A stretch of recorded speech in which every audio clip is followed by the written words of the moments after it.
Il y a longtemps, un homme pauvre vivait avec sa femme. Ils n'avaient pas d'enfants. Après des années de travail, ils ont économisé assez pour acheter un cochonnet, qu'ils ont élevé comme leur fils. Une nuit, la femme a dit à son mari « Chérie, je crois que je suis enceinte. » Mais lui, distrait, a répondu « Lave-toi et va te coucher, tu penses trop. » Quelques jours plus tard, le mari a remarqué « Le ventre du cochon grossit. » La femme a ri « Il a juste trop mangé. Ne t'inquiète pas. » Plus tard, la femme a donné naissance à un garçon. Et surprise, le cochon en mit bas 3 cochonnets. La maison était pleine de joie. En grandissant, le garçon emmenait les cochonnets paître dans le jardin du roi. Il jouait de la flûte et les cochonnets dansaient au rythme de la musique. Un jour, la princesse les a vus depuis le château. Elle adorait les cochonnets dansants et a voulu en acheter un avec des pièces d'or. Le garçon a refusé et a dit « Soulève ta jupe au-dessus des genoux et je t'en donnerai un. » Confuse, la princesse a obéi et a reçu un cochonnet. Le lendemain, le garçon est revenu avec les 2 cochonnets restants. La princesse en voulait un autre. Il a encore refusé l'or et a dit « Soulève ta jupe jusqu'à la taille. » Comme elle l'avait déjà fait, elle a accepté et a eu un autre cochonnet. Le 3e jour, avec le dernier cochonnet, la princesse, qui avait remarqué que les 2 premiers ne dansaient pas, voulait absolument celui-là. Le garçon a refusé l'argent et a dit « Soulève ta jupe jusqu'au cou. » Gênée mais déterminée,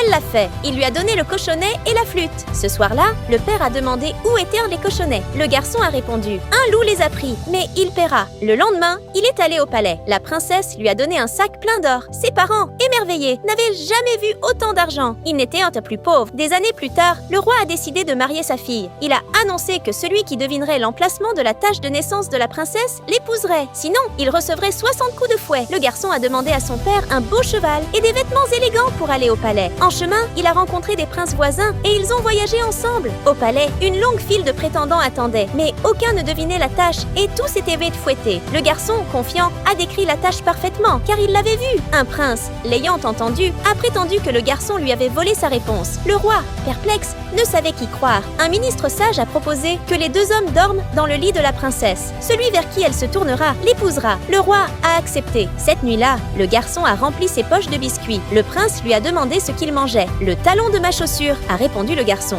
Le prince, pas très malin, a cassé son propre talon, l'a mangé et en a offert à la princesse. Elle n'a pas pu le mordre, s'est fâchée et l'a poussé hors du lit. Puis, elle s'est tournée vers le garçon. Pour la partie 2, abonne-toi et écris partie 2 en commentaire.